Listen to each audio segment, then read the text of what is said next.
mudando um pouquinho do assunto, o senhor foi vereador. Fui. Conta um pouco dessa história, assim, o Rapaz, cara que que, né, viagem. velho, que Eu, veio... eu amo política. Eu amo. Eu, Sempre, eu, sempre, sempre, sempre.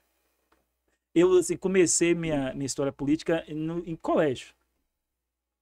Líder de É, Grêmio Estudantil. Grêmio Estudantil. Né? Eu comecei numa cooperativa Na cooperativa estudantil. estudantil? Exato. Na escola, do Colégio Estadual de Ilhéus, tinha Grêmio e tinha uma cooperativa. Mas, na verdade, eu comecei sendo líder de sala. Sim. Né? A gente começa por É aí. onde que A gente começa começa. por aí. E depois cooperativa, aí já política eleitoral no sangue. Meu pai se envolveu em política, meu pai foi candidato a vereador também, lá em Ilhéus. Nós viemos para aqui. E aqui eu começo política me envolvendo porque eu fui atuar na Secretaria de Saúde, trabalhando. E passei a assumir algumas funções de liderança. Eu fui ser diretor do hospital em Lauro de Freitas, eu fui diretor do Nelson Barros, eu fui diretor administrativo da Secretaria de Saúde. E assumi esses papéis. E depois fui para a Câmara de Vereadores. E nesse papel de assessoria, eu acabei saindo candidato, liderando o grupo e saindo candidato. E eu acabei assumindo, fiquei com primeira suplência, depois eu assumi a vereança e tive essa experiência, fazer projeto de leis, discursar, aquele lance todo aí. O gostoso é você modificar a vida das pessoas, né? Então, é isso aí. E como foi esse processo para um cristão? É porque, assim, as pessoas julgam bastante. Eu tenho minha opinião formada em relação a isso, porque, assim, eu trabalho dentro da política, eu sou funcionário público. Meu pai também é candidato a vereador e há muitos anos nasci dentro disso, né? Então, assim, eu tenho as minhas experiências também. Mas, assim, como é essa questão para o senhor conciliar a questão política, família, igreja e relacionamento com Deus? Não muda nada. Não muda nada. Assim, alguém disse que o crente tem que se afastar de política. Eu sei quem foi. Foi o enganador. Ele que passou isso aí. Isso é coisa do inimigo. Porque é o seguinte, como é que você vai afastar os melhores da política? Os maus vão comandar. Entendeu? É isso aí. Ah, porque tem corrupção. Aonde não tem corrupção? O psicólogo ele pode não ser ético.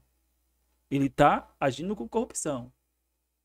Para eu atender, eu preciso estar num conselho de classe. Uhum. Se eu não atender, se eu não estiver vinculado ao conselho de classe, eu não posso atender. E se um colega meu vai atender sem estar no conselho de classe, ele não está sendo ético, ele está sendo corrupto.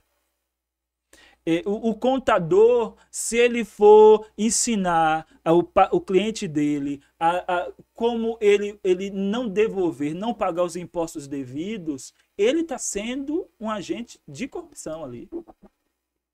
Então, o irmão que é advogado, da mesma forma. O irmão que trabalha no caixa ali, da mesma forma. Então, assim, essa vibe de política não é nada a ver. A gente precisa dos melhores na política. Sempre precisou. Sempre precisou. A gente vai ver isso na Bíblia, sempre precisou. Na minha primeira experiência, o que eu fiz? Eu apresentei à igreja uma carta pedindo afastamento das minhas atividades. Então, assim, eu no primeiro ano, como eu falei, eu sou ancião em Lauro de Freitas há 30 anos. Então, 32 anos para ser exatos.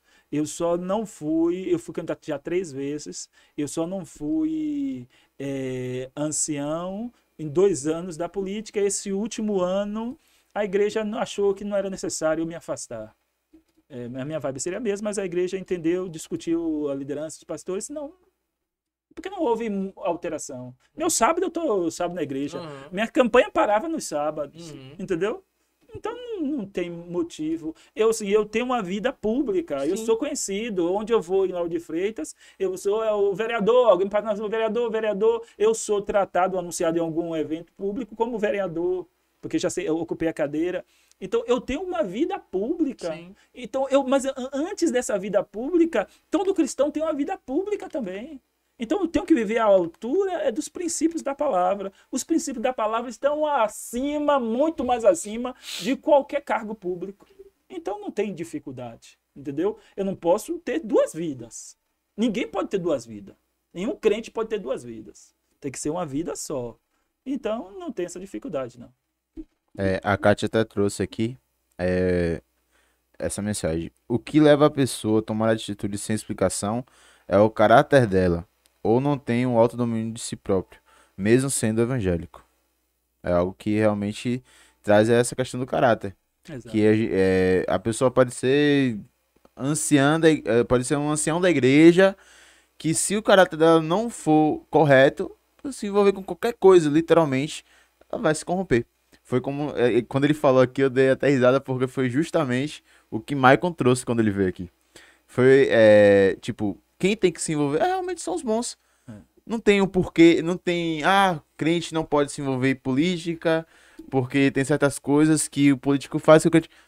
Mas é justamente para isso que o crente tem que entrar. É para mudar esse tipo de coisa, para mudar a visão das pessoas, dos eleitores, para esse tipo de coisa. Tipo assim, não, pô, massa, chegou lá, mudou realmente, não só porque é cristão, não só porque frequenta a igreja, mas porque ele tem eita, fugiu a palavra. Um Um embasamento bíblico, um embasamento que é realmente correto. Perfeito. Independente, não tem como uma pessoa dizer que, beleza, vai ter os advogados aí que vai dizer que tem algo errado na Bíblia ou outra coisa do tipo. Mas, na totalidade, o que tá na Bíblia é correto, não tem de onde fugir. Pelo menos é a fé que a gente abraçou, né? Não, e até o caráter da própria Bíblia não é acusado de dizer, não, tem muita mentira. Prejudica, Não faz mal, né? faz mal, não tem. Não tem. Então foi realmente, eu tava aqui só recebendo porque realmente foi essa questão. Dizer, não, vou ser engenheiro porque engenheiro não se corrompe, foi o que o Marco falou, foi a primeira coisa que eu lembrei. Vou ser advogado porque advogado não se corrompe. Não tem. Corrupção tá no coração humano. Tá no coração humano. Tá no coração humano. Então nós temos a nódoa do pecado. Não é isso? E carregamos essa natureza pecaminosa. Então meu trabalho é todo dia não alimentar essa minha natureza, porque eu tenho meu lado mal. Sim. Não é isso? Como todos nós temos. Então meu trabalho, na minha experiência cristã, é matar de fome, como diz pastor Bulhon, né? A natureza má e alimentar a natureza boa. Isso vai se ver em toda a minha experiência. Isso vai. Minha esposa em casa vai ver isso. Não tem como eu mascarar. Eu tenho uma vida pública, como disse, em cada ambiente eu vou me portar. Eu levantava para fazer meus discursos, tudo, papapá. Eu, inclusive, na minha experiência, levei lá para numa sessão especial em Lauro de Freitas, o Arautos do Rei cantor, os funcionários da Câmara vieram, rapaz, o que é isso? Você mudou o clima da Câmara. Porque Arautos do Rei cantando lá foi uma experiência muito legal. Mas isso perpassa por toda a minha experiência, não é só na minha experiência pública que eu tive, entendeu? Então o que o eleitor precisa ter, ele precisa, na hora de escolher o candidato, ele precisa pensar bem. A gente pensa assim, a gente não deve nada a político nenhum, rapaz. A gente fica numa vibe como se a gente devesse alguma coisa. Mas porque ele fez isso, ele fez aquilo. Não deve nada. Foi a obrigação dele fazer. A gente escolheu ele para fazer aquilo. Justamente. Não foi um passeio que escolheu. Então, assim, na hora a relação tem que ser respeitosa, tem que ser. E o político, ele sabe disso. Sabe disso. Então, assim, no processo eleitoral, eu passo de casa em casa, eu vou lá, bater na porta. E vou. O que vier de lá, eu vou receber. Porque, assim, aí, quando eles me veem, eles não veem o Alexandre Cel somente. Eles veem todos os outros políticos. Sim. Aí, quem tem que distinguir quem sou eu e quem são os outros é o eleitor. Isso não é meu papel. Eu vou ser idôneo na minha vida em qualquer lugar. Mas quem vai distinguir, separar, é o eleitor. Pô, ele que está escolhendo. Não é isso? Eu, quando vou comprar fruta, eu compro fruta ali na rótula na Itinga. Tem um lugarzinho baratinho. Quando eu vou comprar fruta ali, eu vou escolher aquela que está melhor, aquela que está toda apalpada, eu vou deixar de lado. Esse é o processo do eleitor também. Ele que tem que escolher. Agora, se na hora de escolher quem dá 100 conto para ele, se na hora de escolher é porque a minha vizinha pediu, se é só isso, então ele vai receber os mesmos resultados de sempre.